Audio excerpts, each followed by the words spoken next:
Bienvenue à ce magazine sociopolitique Le Point que vous aurez l'habitude de suivre désormais, qui vous ramassera tous les points chauds de la semaine, les décryptera sur ce plateau avec un invité, donc prenez l'habitude d'y suivre à travers vos petits écrans.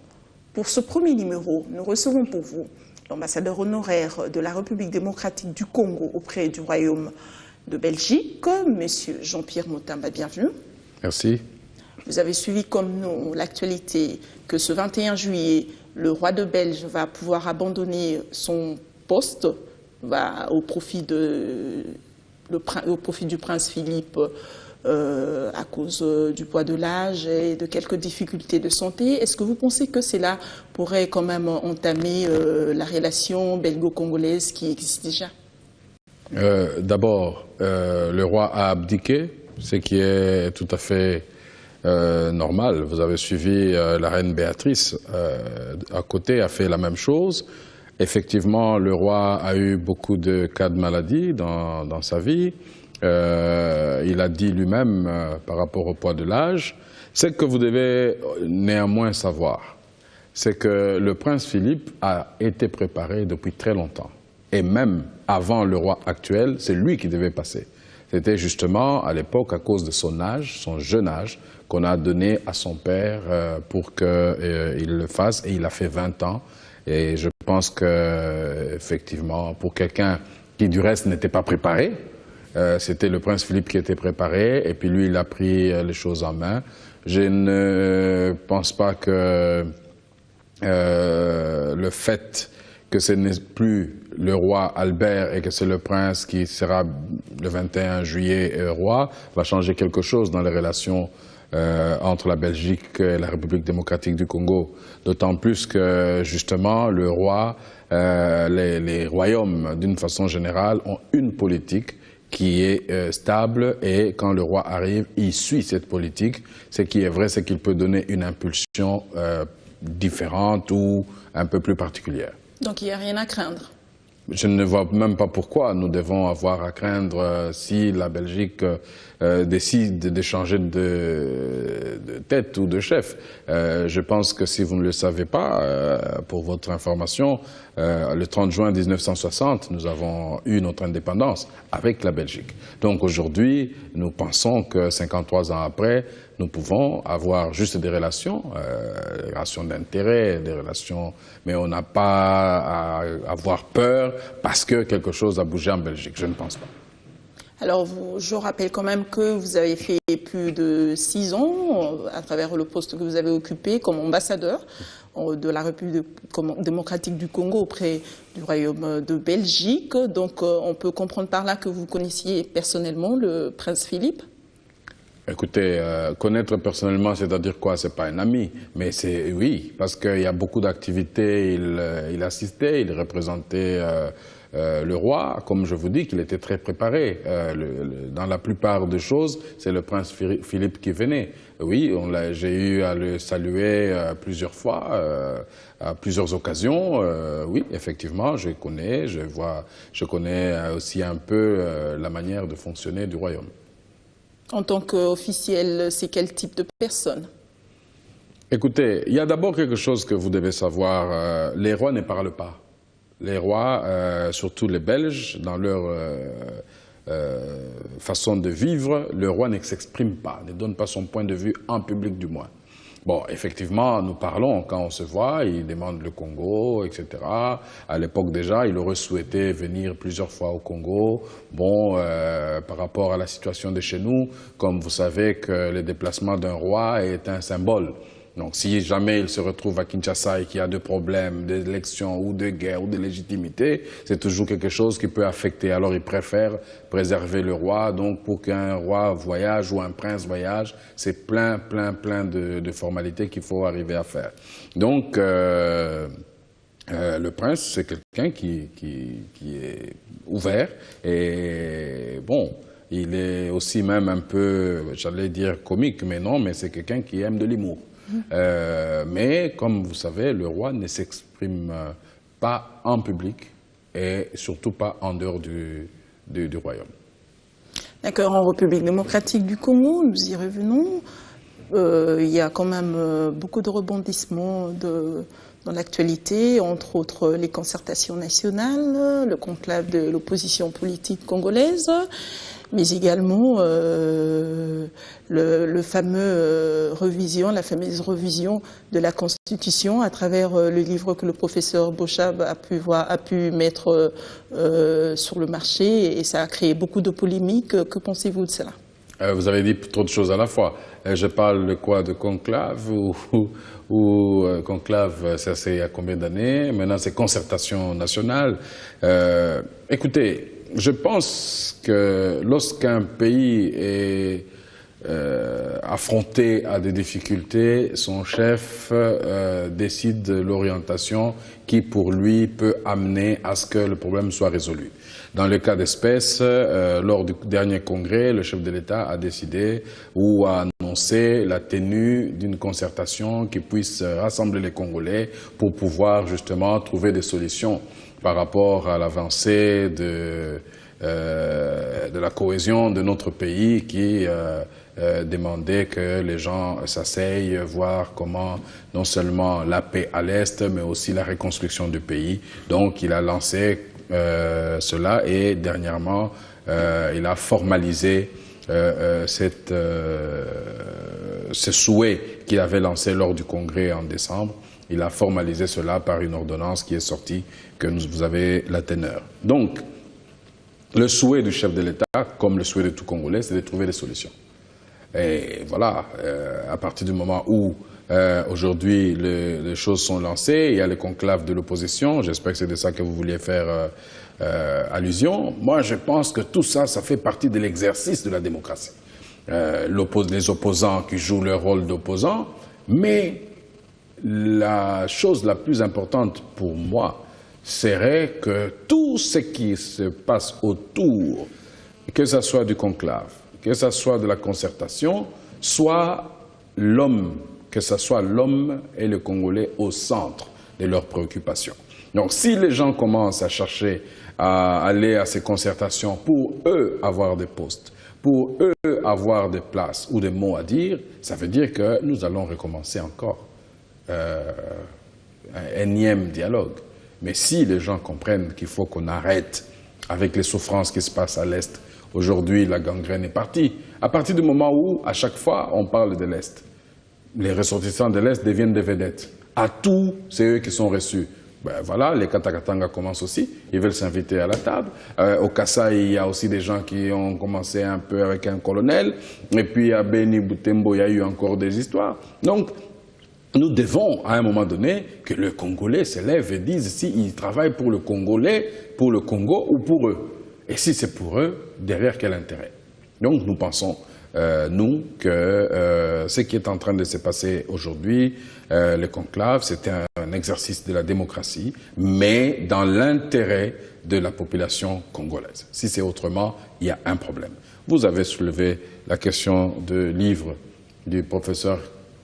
C'est un livre, qu'est-ce qu'il y a comme problème? C'est un livre qui réveille quand même les vieux démons. C'est lequel? Celui de revoir la Constitution, surtout l'article 220, et que d'aucuns ne veulent pas que ça soit révisé. Si j'étais le professeur Évariste Bochab, j'allais dire que je touchais le doigt là où il fallait. Il n'a fait qu'un livre. Il est scientifique. Il est, certains l'appellent constitutionnaliste. Oui, il a fait ça comme étude. Il a réfléchi. Et l'accent n'est pas nécessairement mis sur l'article 220. Si j'ai lu le livre que j'ai lu, l'accent est mis sur la Constitution. Donc la Constitution peut être modifiée. Il est vrai que notre Constitution verrouille. L'actuelle Constitution verrouille. Et lui, dans son livre, bon, il a fait allusion à ce qu'il a fait comme allusion, mais ça voudrait dire tout simplement que ça correspond à une préoccupation de la population. Quelle est la préoccupation de la population? Si certains aujourd'hui disent qu'ils ne reconnaissent pas cette constitution, d'autres ne reconnaissent pas le pouvoir en place, d'autres ne reconnaissent pas ceci, bon, chacun a le droit de faire une réflexion. Lui, le professeur Bochab a fait une réflexion et cette réflexion, elle est scientifique. Ça veut dire que la porte est ouverte à quiconque veut répondre au professeur Bochab. Il a deux choix. Soit il fait comme lui, il écrit aussi un livre, pour prouver que ce que le professeur Bocha est en train de faire, c'est pas ce qu'il fait, ou encore, il fait de l'agitation, des points de presse, il paraît que ce livre-là n'est pas le bienvenu au moment où on veut aller à la concertation nationale, au forum national. C'est pas le moment de publier ce livre-là. Et si aussi la Constitution du 18 février devrait être revisée, ce qui est tout à fait normal, mais pas l'article 220. Mais je n'ai pas dit que, enfin je ne sais pas, je n'ai pas lu non plus qu'il veut réviser l'article 220, et puis je ne vois pas 440 pages à peu près. Le chef de l'État a lancé les concertations quand à peu près? Ça veut dire qu'il a eu le temps de mûrir pour écrire un livre de 400 pages. Vous savez, là où l'édition, là où il a fait le livre, on ne publie pas un livre comme si on allait à l'imprimerie ou à une photocopieuse. Il y a des gens qui doivent lire, il y a beaucoup de lecteurs qui doivent lire avant d'accorder. Bon, ça fait un moment qu'il y a réfléchi. Est-ce qu'il a réfléchi depuis qu'on a terminé les élections? Est-ce qu'il a réfléchi? Est-ce qu'il a lancé le livre pour dire qu'il ne veut pas? Bon, c'est à lui de s'expliquer. Mais moi, en tant qu'observateur, je constate seulement qu'il y a un livre qui a été lancé sur la révision de la Constitution, que le professeur Bochaba a écrit, et ceci m'intéresse. Ça veut dire que quelque part il y a quelque chose qui ne va pas avec la Constitution, ou quelque chose qui ne va pas avec les politiciens, d'où l'importance de la concertation qui est convoquée par le chef de l'État pour que nous puissions nous asseoir et qu'on ne puisse pas se soupçonner mutuellement à chaque fois. Et cela toujours dans le sens où je vous dis, si nous travaillons pour le Congolais, si nous travaillons pour le Congo, je pense qu'on va arrêter de se soupçonner inutilement. En parlant de concertation nationale, d'aucuns diraient que c'est déjà amorné, vu qu'on a mis à la tête de ces assises les deux présidents de chambres basses, de chambres du Parlement. D'aucuns pensent que c'est déjà amorné. Bravo la démocratie. Ils sont libres de dire ce qu'ils veulent. Pourquoi ne pas trouver une personnalité neutre qui n'a rien à voir avec... Vous avez commencé votre nouvelle émission, vous m'avez choisi moi pour votre premier invité. Demain, les gens vont dire pourquoi il a choisi monsieur comme premier invité. Vous avez choisi parce qu'il y a l'activité ou les nouvelles belges, comme j'étais en Belgique, donc je peux apporter une petite expertise, mais les gens vont dire oui, il a choisi parce que chacun a plusieurs raisons. Aujourd'hui, on a choisi le président du Sénat, qui est d'ailleurs quelqu'un de l'opposition, et le président de l'Assemblée, qui est quelqu'un de la majorité. Les gens vont protester. Demain, on va choisir quelqu'un d'autre, ils vont encore protester. Mais l'opposition, nous avons réussi quelque chose d'extraordinaire. Et ils peuvent regarder la CENI ou la CENI aujourd'hui. La CENI a été mise en place avec le concours de tout cela. De l'opposition, de la société civile, de la majorité. Ils se sont mis ensemble d'accord, ils ont fait la CENI, ils ont nommé des gens, etc. Mais lorsque la CENI est sortie, on a entendu encore des gens protester. Voilà, ça c'est la nature de l'homme, madame. Donc l'homme est comme ça, celui-là est particulier, c'est-à-dire le Congolais, il proteste contre tout, mais moi je pense personnellement qu'on ne peut pas aujourd'hui dire que c'est un mort-né à partir du moment où ces gens sont institutionnels. C'est eux qui dirigent la chambre basse et la chambre haute de notre Parlement. Comment on peut dire aujourd'hui que ça serait un mort-né au départ? Je ne sais pas. En parlant des institutions, beaucoup penseraient, une certaine opinion penserait qu'il faudrait d'abord, au cours de ce forum national, revoir ces institutions issues des élections de novembre 2011, de parler de la légalité, de la légitimité de ces institutions, mais également revoir encore cela avec la participation de Tiens Tshisekedi, sans laquelle ce conclave n'aura pas lieu d'être, ça n'aura pas de sens. Oui, ça veut dire quand même que vous faites ce que vous dites peut être très grave, dans la mesure où vous voulez dire que le bonheur et le malheur du Congo passent par M. Etienne Tshisekedi. Ça, c'est d'une part. D'autre part, ces conclaves ou ces concertations qui auront lieu ont été convoquées dans un cadre. On a dit, on en a assez avec ce qui se passe à l'Est. On a assez avec tous ces désordres qui nous empêchent de développer notre pays. Mettons-nous ensemble, trouvons des solutions pour régler cela. Comme bien qui dirait, les linges sales se lavent en famille. C'est ça qu'on voudrait faire. Si maintenant nous pensons qu'il y a d'autres préoccupations qui peuvent aussi trouver des réponses ou des solutions à travers des concertations ou ces concertations-là, ben, je pense qu'il y a un cadre qui a été mis en place. Moi, je ne suis pas à l'intérieur, donc, mais je pense quand même que nous pouvons tout nous dire. Okay? Par rapport aux élections, je pense qu'à un moment donné, nous devons apprendre à faire notre deuil. On a un chef d'État qui nomme, qui révoque, qui représente le Congo. On a un Parlement dans lequel il y a même les gens de l'opposition dont vous faites allusion aujourd'hui. On a un Sénat qui marche. On a toutes les institutions qui sont mises en place. L'opposition a choisi les gens à la CENI. Et donc, je pense quand même qu'à un certain moment, acceptons de voir les choses autrement et avançons. Et si tout va bien, tout va comme on le veut, pourquoi une nouvelle fois, une nouvelle rencontre, un nouveau dialogue, alors que nous avions déjà eu... Tout ne va pas bien. Je ne pense pas qu'on a dit que tout allait bien. Alors, parmi ce qui ne va pas, c'est aussi la légitimité au pouvoir des institutions mises en place. Écoutez, je pense que c'est le travail de l'opposition. Hein. C'est que chacun fasse son travail. À ce stade-ci, je ne suis pas le représentant ni de l'opposition ni de la majorité. Je parle en tant qu'observateur.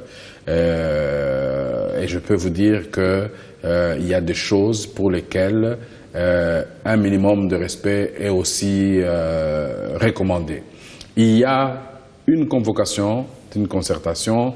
L'opposition se met en équipe pour proposer des sujets et de donner des conditions. Le gouvernement ou la majorité travaille aussi dans ce sens-là. Nous allons voir ce que l'avenir va nous dire et comment l'avenir va orienter les choses. Moi, à mon niveau, nous pensons qu'il faut que les choses changent. Le pays ne doit pas continuer à rester stationnaire à cause des insécurités, à cause de tous ces petits problèmes qu'il y a chaque jour à l'Est, ici et là. Nous pensons qu'il est arrivé à un moment donné, comme vous dites, 53 ans après. On ne peut pas continuer à dire la même chose comme il y a 53 ans. Nous devons changer. Et ça, je vais voir aujourd'hui que ces politiciens-là sont réellement amoureux de leur pays, qu'ils aiment leur pays, qu'ils aiment le peuple congolais, qu'ils n'aiment pas, qu'ils laissent un peu à part leur orgueil, leur intérêt personnel et qui travaillent réellement pour l'intérêt du Congo. Nous voulons voir ça, parce que c'est facile. Sans moi, les déluges, les gens sont en train de souffrir, si moi je suis pas là, c'est ceci, non, les autres ne sont pas cela, etc. Mais entre-temps, les choses ne marchent pas. Mais l'opposition peut apporter aussi de l'eau au moulin du gouvernement pour que la souffrance du peuple se termine. Pourquoi il faut que ce soit lui qui soit là pour que la solution vienne? S'il a la solution qu'il ne donne pas, c'est qu'il est ennemi du peuple. Lui, c'est ce qu'il dit? Non, lui, c'est celui qui pense que ce qui se fait n'est pas ce qui devrait se faire si lui n'a pas dit que c'est ce qu'il faut faire. Et celui-là, il fait partie des Congolais? Il a le droit de se réunir et de donner son point de vue. Mais évidemment, c'est pour ça que j'ai dit, puisqu'il a le droit, maintenant qu'il nous dise qu'il est Congolais et qu'il nous dise quel est l'amour du Congo qu'il a, de voir le Congo s'enfoncer, puisque vous dites qu'ils ont des solutions. Puisqu'ils ont des solutions et ils ne veulent pas le donner parce que c'est eux qui ne sont pas là. On attendra qu'ils soient là pour qu'ils donnent ces solutions-là. Alors là, il y a un problème. Là, il y a réellement un problème. Moi, je voudrais parler pour le Congolais. Est-ce que ces gens aiment le Congo? Et s'ils aiment le Congo, qu'ils le prouvent. Un énième dialogue, est-ce que ça a lieu d'être? On a connu la conférence nationale souveraine, il n'y a pas eu d'issue. On a connu le dialogue intercongolais, on a vu toutes les composantes réunies et il n'y a vraiment pas eu d'issue. Et cette fois-ci, vous pensez que ce sera la bonne? Écoutez, madame, vous êtes claire, je suis foncé, vous êtes grande, je suis petit. Le monde est fait comme ça. Nous sommes Congolais, il y a des gens qui pensent d'une certaine manière, comme je venais de vous dire. Rien que le fait que certains vont voir ma tête, ils vont crier. Ah, encore lui, pourquoi lui, etc. Donc le monde est comme ça. Nous sommes comme dans une relation de couple avec le pays ici. Qu'aujourd'hui, nous puissions dire énième, si on doit trouver une solution, moi, ça ne me dérange pas. Mais le problème, c'est qu'on n'en fasse pas pour rien, qu'on ne fasse pas un dialogue pour rien. Mais est-ce que nous savons qu'il y a des problèmes aujourd'hui? Est-ce que nous constatons qu'il y a des problèmes aujourd'hui? Il y a des problèmes. Le chef de l'État l'a dit. Nous tous, nous le voyons. On ne va pas être naïf à ce point à dire non, il n'y a rien, tout va bien. Là, ça veut dire quoi, là? On est en train de faire des blagues. Il y a des problèmes. Et pour ce problème-ci qui nous concerne aujourd'hui, la paix, la reconstruction de notre pays passe par la paix. Parce que même les investisseurs ne peuvent pas venir quand ils savent qu'il y a des bruits de guerre, des bruits de bottes, des armes qui tirent à tout moment. Personne ne viendra investir dans notre pays. Alors, c'est à nous de nous dire comment nous voyons les choses. Moi, je pense qu'il faut passer par là parce que c'est déjà là. Voilà, l'opposition politique congolaise vient de commencer son conclave. Pensez-vous que cette fois-ci, il y aura de consensus? Je ne sais pas.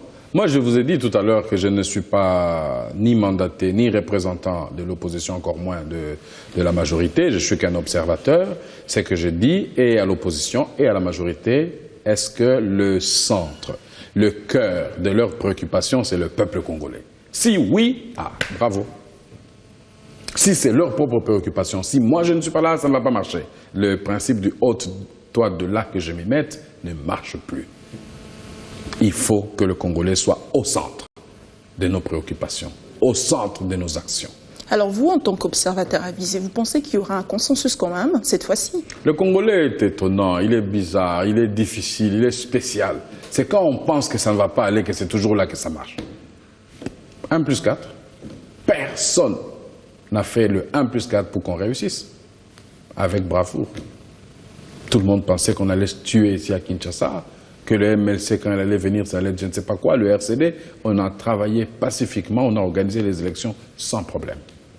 Et qu'est-ce qui est arrivé après les élections, bien que ça ne soit pas notre sujet de discussion? Qu'est-ce qui est arrivé? Non, c'est tout simplement pour vous dire que moi, je ne peux pas, avant que quelque chose ne se fasse, que je dise que ça ne sera pas bien. Non.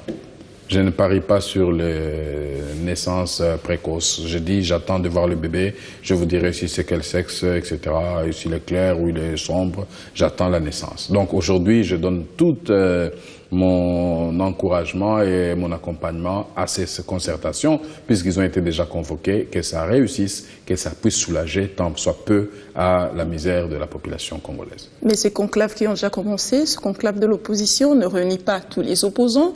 Il y a déjà des plaintes ci et là. Pourquoi pensez-vous, à votre avis, que l'opposition congolaise reste divisée en permanence? Est-ce qu'il y a une main noire qui gère tout cela? Écoutez, d'abord l'opposition, que ce soit l'opposition, que ce soit la majorité, que ce soit...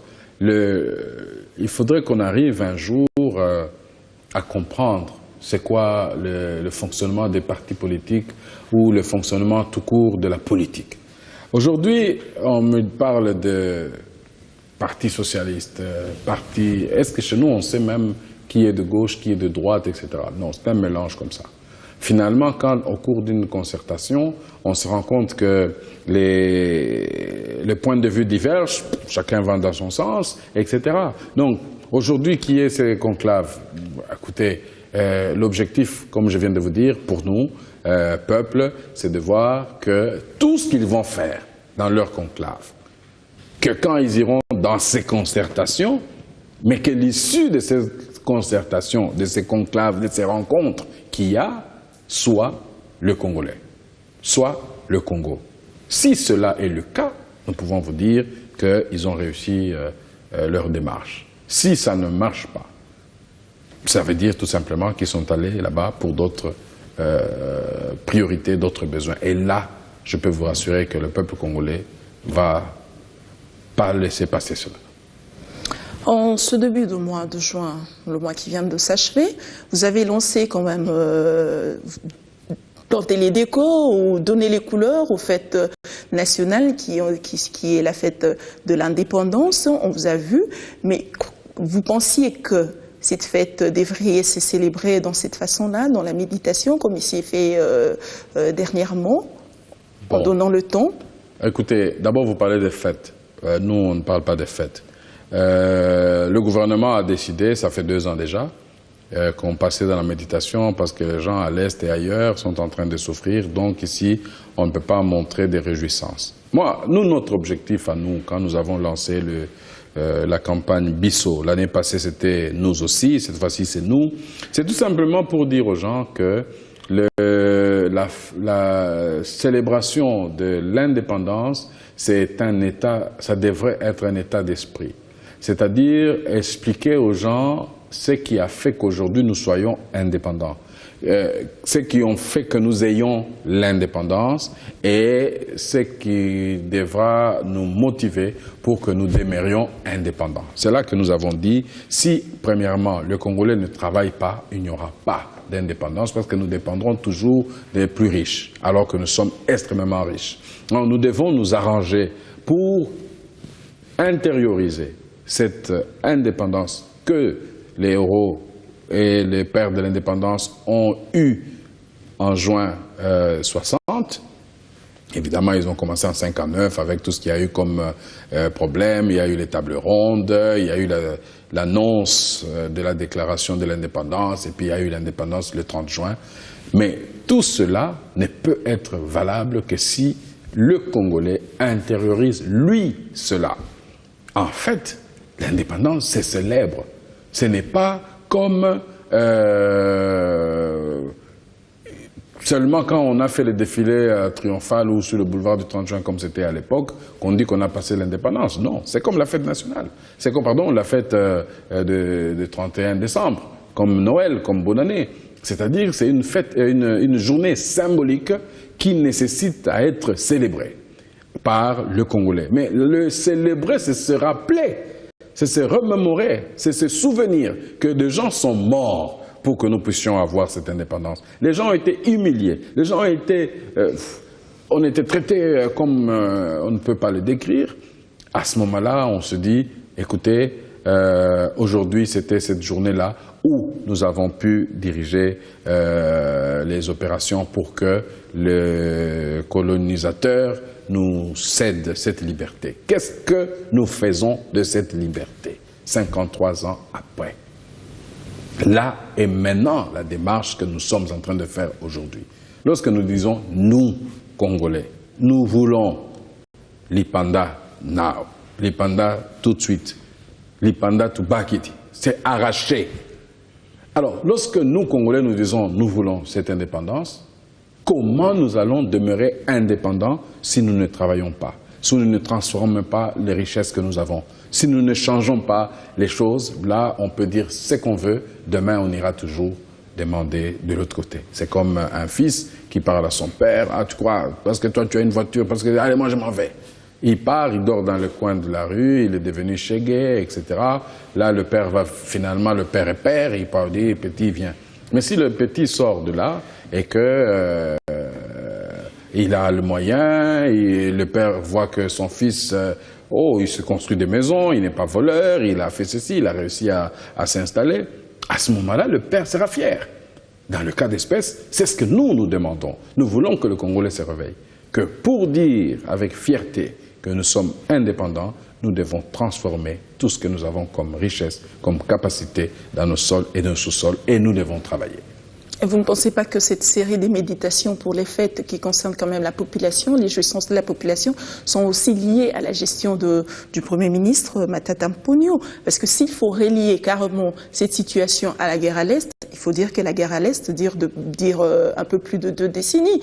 Donc ça n'a rien à voir. Quand on fêtait l'indépendance, on festoyait, on faisait des défilés pour honorer ceux qui sont partis, ceux qui sont tombés sous les drapeaux. La guerre à l'Est existait toujours, demeurait encore. Est-ce que vous ne pensez pas si c'est la nouvelle politique de Matata Mponyo finalement? Non, en fait, comme vous savez, je ne suis pas porte-parole du gouvernement. La politique qu'ils ont mis en place, c'est leur politique. Nous avons d'abord apprécié une chose, c'est que dans ce ministère, dans ce gouvernement, il y a un ministère de citoyenneté, une nouvelle citoyenneté, etc., qui n'existe que de nom. Ça, c'est vous qui dites. Moi, je sais que c'est un ministère qui existe, et ça veut dire que les objectifs de celui qui a créé ce ministère étaient bien dessinés. Maintenant, est-ce que ça n'existe pas ou ça n'existe que de nom? Ça, c'est le bilan qu'ils devront faire. Alors, pour l'instant, je ne pourrais pas personnellement juger un gouvernement vu la grandeur et la taille des problèmes que le Congo a aujourd'hui. Quelles sont les options ou les orientations que ce gouvernement a pris pour gérer ces problèmes? Je pense, à suivre le discours du chef de l'État, nous passons par la paix dans la République démocratique du Congo. Quels sont les moyens mis en place pour qu'il y ait cette paix? Ça, c'est ça qui est en train de se faire. Aujourd'hui, il y a les concertations. Quand vous parlez de qu'on a aujourd'hui organisé dans la méditation, pendant qu'il y a toujours eu des guerres là-bas, etc., c'est une méthode. Est-ce que le fait de se sentir solidaire avec les gens de l'Est, ça les donne plus de tonus pour dire « Ah, au Congo, à Kinshasa, il n'y a pas eu de réjouissance populaire parce que nous sommes agressés, etc. » Oui, je pense. Mais je pense aussi qu'à un certain moment, les Congolais devraient commencer à prendre les avions et aller soutenir réellement nos gens de l'autre côté. Alors, vous, en tant que Congolais, observateur avisé, que pensez-vous? Comment voyez-vous les issues pour sortir de cette guerre, de l'agression que nous subissons de la part de Rwandais? Écoutez, d'abord, il y a un problème simple, l'unité. L'unité, ça veut dire quoi? Ce n'est pas nécessairement un slogan. L'unité, c'est d'abord savoir quels sont les intérêts, les objectifs de ce que nous poursuivons.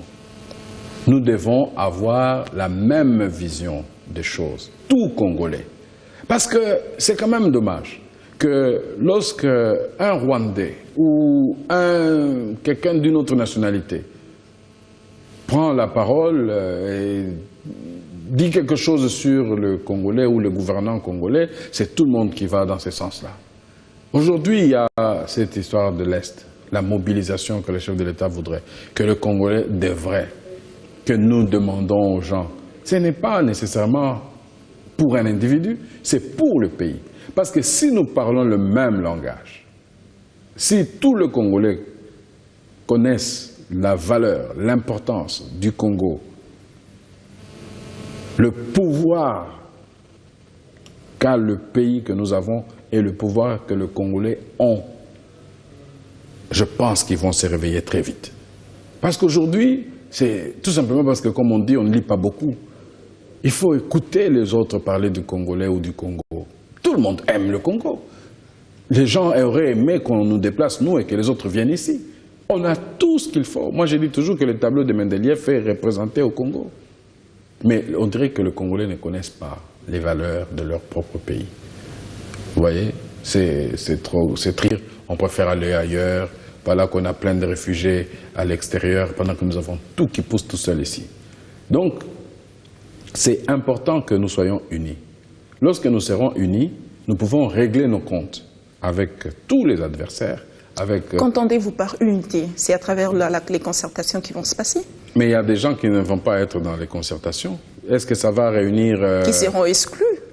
Pas nécessairement, mais comment vous voulez? Sinon, c'est tous les Congolais, alors on fait la concertation à la télé et on achète des télés à tous les Congolais, comme ça les gens parlent à la télé et puis tout le monde écoute. Mais lorsque les gens se réunissent pour réfléchir, bon, moi je ne sais pas, 400, 500 personnes qui vont se réunir aux concertations, ils doivent être nos représentants, ils doivent représenter toutes les couches, etc., pour présenter les problèmes. Mais ici, le problème c'est quoi? Mettre les gens ensemble pour dire on en a assez de ce qui se passe à l'Est, etc. Mais quelles sont les solutions? Quelles sont les pistes de solutions? Quelles sont les propositions que chacun va donner? Et on va les mettre ensemble, on va faire les moudre, et puis sortir une résolution qui sera présentée au chef de l'État, qui va finalement le prendre et le présenter au Congrès, c'est-à-dire les deux chambres réunies. À ce moment-là, on peut commencer à voir, mais bon, voilà, on a réglé ça, qu'est-ce qui reste? Quelle est la suite? Mais aujourd'hui, quel est le problème? Personne ne veut, vous venez de dire, si tel n'est pas dans cette réunion, ça ne va pas marcher. Si tel n'est pas. Ça veut dire, si ça ne va pas marcher, c'est parce que la personne bloque ou c'est parce que c'est la personne qui a le secret qui ne va pas le dire, etc. Voilà. C'est pour ça que j'ai dit, il y a un problème d'unité. Et si à l'extérieur, nous pouvons parler même langage, à l'extérieur, c'est là le vrai problème. Il y a un vice de procédure ou un problème d'unité? Vice de procédure en quoi? Parce que les uns réclament qu'ils sont du pouvoir et non de l'opposition. Ils se reconnaissent du pouvoir et non de l'opposition. J'ai pas entendu. Ils pensent que tout devait être revu avant de passer aux concertations, c'est les règles. etc. Je vous ai parlé vous parlez de l'union, est-ce qu'il y a cette procédure Je vous ai parlé de la liberté que nous avons ici dans ce pays. C'est que les gens peuvent dire non, ils peuvent dire nous allons proposer, ils peuvent dire ceci, on les laisse faire. C'est-à-dire que l'opposition a dit ce qu'il a dit, il a fait des déclarations à la télé, je n'ai pas entendu qu'on en a arrêté un. La majorité dit ce qu'il est en train de dire, on n'en a pas arrêté non plus. Alors, donc, l'ordonnance est sortie, les gens se réunissent pour dire nous ne sommes pas d'accord, nous sommes d'accord, etc. Maintenant, ils vont se retrouver pour voir. Ce qui est intéressant dans tout ça, la date n'a pas été fixée. La date n'a pas été fixée. On a dit, voilà comment ça va être. La concertation doit avoir lieu, les institutions qui vont les animer, mais on n'a pas dit c'est demain. Ça veut dire que nous avons le temps de nous parler. L'opposition a le temps de parler avec la majorité a le temps de parler avec l'opposition, et je n'ai entendu personne dire que je ne vais pas rencontrer l'opposition ou je ne vais pas rencontrer la majorité pour qu'on en parle. Donc, c'est ouvert, et je pense que, vu que c'est l'intérêt du Congolais, de vous et de moi, et de notre pays qui est en jeu, ces deux protagonistes vont s'entendre et on va trouver une solution. Revenons à la guerre à l'Est, puisque nous tendons vers la fin, c'est-à-dire les solutions pour sortir de la crise. Est-ce qu'il faut attendre la fin des négociations de Kampala ou carrément la brigade de l'ONU qui a prévu de lancer sa frappe peut déjà l'entamer ou attendre carrément la fin des négociations? Moi, ça vous voulez vraiment mon avis en tant que Congolais. Je suis un peu triste qu'à chaque fois, qu'il y a un problème, nous qui disons que nous sommes indépendants depuis 53 ans, on dit toujours l'ONU vient, il faut un médiateur international, il faut ceci, vraiment. Donc nous, Congolais, là, on ne peut pas s'asseoir comme ça, parler de notre pays, de l'avenir de notre pays et de dire voilà comment les choses vont se passer. Il faut seulement qu'il y ait un intermédiaire international. Il faut qu'il y ait un étranger pour qu'on puisse régler le problème de notre pays. Tant que... si on n'y parvient pas? Mais pourquoi on n'y parvient pas? Parce qu'on n'a pas encore essayé. Essayons. Parlons. Il y a les concertations ont été convoquées, parlons. Si on n'y arrive pas, on va conclure ensemble qu'on n'y a pas pu. Même dans un couple, c'est comme ça. Vous ne vous entendez pas, vous voulez divorcer, on vous amène d'abord par un conciliateur, et puis on dit non, voyez d'abord vous-même, entre vous, etc. Et puis après, quand ça ne va pas, vous prenez un témoin, voilà, lui il a fait ça, moi j'ai pas fait ça, lui il a fait ça, il dit non, vraiment. Donc il faut attendre la fin des négociations de Kampala. Moi je ne parle pas de Kampala, moi je parle de ces concertations. Les concertations ici, c'était la clé de la résolution de problèmes. C'est-à-dire que l'analyse a été faite ici et on s'est rendu compte qu'il faut qu'on parle pour qu'on règle le problème de l'Est. Parce qu'entre nous, nous pouvons trouver une solution. Le problème de Kampala, c'est international. Nous sommes dans le monde. On ne peut pas s'exclure du monde. La paix du Congo influence la paix des autres pays qui nous entourent. L'insécurité au Congo insécurise aussi les autres. Ne pensez pas que quand les autres, les Tanzaniens, les autres, les Ougandais, les autres viennent dans ces concertations, ils viennent pour vous. Non, ils viennent pour eux. Ils viennent d'abord parce que la politique, c'est un problème d'intérêt. Tant que je n'ai pas d'intérêt, je ne viens pas, ça ne m'intéresse pas. Mais donc, quand ils viennent, ils veulent qu'il y ait la paix au Congo. Non seulement il y aura la paix, la tranquillité dans toute la sous-région, il y aura aussi les richesses que nous allons produire, nous allons travailler, et ça peut aussi bénéficier rien qu'en transitant par d'autres pays, etc., le frais de transport et compagnie. Donc, la paix dans la sous-région, ici, la paix dans le Congo, c'est important. Nous avons 9 frontières, madame. 9 frontières, ça veut dire que quand ça ne va pas au Congo, les 9 pays qui nous entourent le ressentent, même si directement, ils ne sont pas atteints. Donc, avant d'aller voir tous ces gens-là, nous pouvons aussi nous entendre entre nous. On peut dire, voilà, on a essayé Kampala, on a essayé ceci, la MONUSCO est là, l'ONU, tout le monde, mais bon, on fait comment? Parlons-nous un peu. Est-ce que ce qui arrive au Congo, ce n'est pas notre affaire à nous? C'est ce que le chef de l'État a fait en convoquant ces concertations-là. C'est pour qu'on se parle. Donc, dans ces concertations-là, normalement, on ne parlait pas d'autre chose que de la paix que nous devons ensemble remettre et trouver des solutions au niveau de l'Est. Monsieur Mutamba, merci beaucoup. Merci. Nous venons de recevoir pour vous l'ambassadeur honoraire de la République démocratique du Congo auprès du Royaume de Belgique, Jean-Pierre Moutamba. Avec lui, nous avons abordé la question du changement au pouvoir au Royaume de Belgique, de la concertation nationale et du conclave de l'opposition congolaise qui a déjà débuté, mais également de la fameuse polémique de la révision constitutionnelle et surtout de l'article 220. Alors prenez rendez-vous dès aujourd'hui à travers votre chaîne B1 pour cette émission Le Point.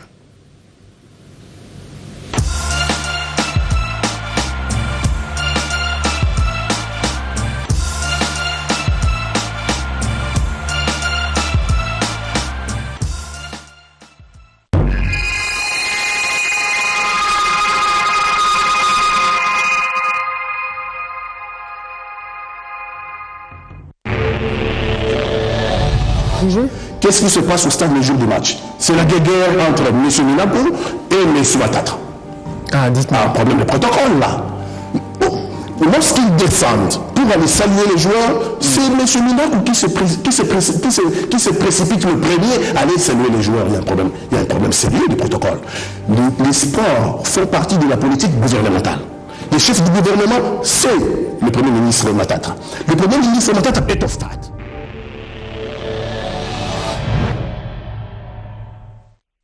Panorama, votre magazine d'actualité est de nouveau dans les bacs, encore plus percutant et plus diversifié.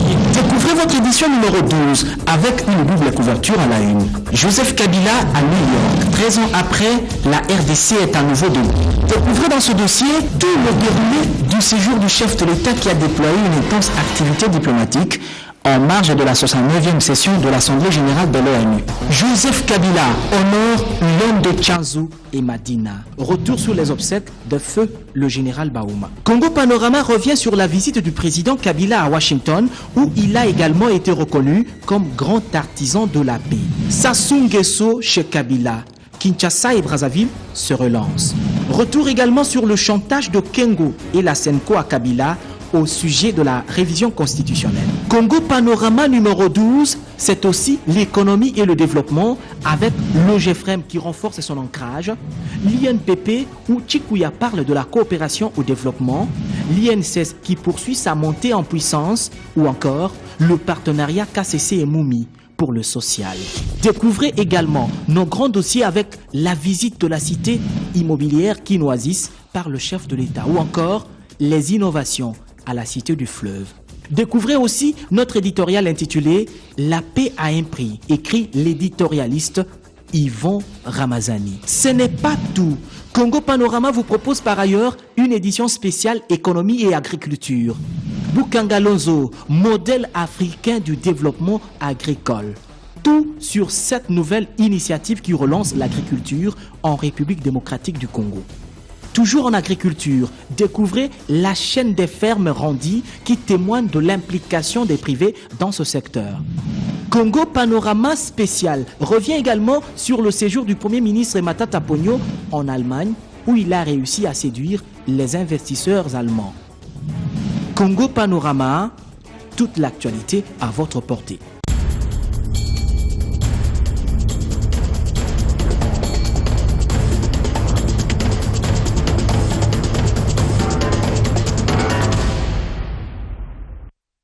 La République démocratique du Congo possède 80 millions d'hectares de terres arables, dont 4 millions sont irrigables. Notre pays a un vaste réseau hydrographique et une diversité climatique offrant des conditions extraordinaires pour une grande variété de cultures. Nous disposons des ressources pastorales capables de supporter 40 millions de bovins et des ressources halieutiques pouvant permettre un approvisionnement annuel d'environ 700 000 tonnes de pêche. Nous avons de grands défis à relever. Sécuriser et moderniser les systèmes de production agricoles, mobiliser des investissements conséquents permettant la modernisation du pays, vaincre la malnutrition, mettre fin à l'insécurité alimentaire et réduire le niveau de pauvreté de la population. Notre pays a initié une dynamique nationale de modernité et une politique de croissance portée par un secteur agricole modernisé pour augmenter les productions à travers le pays.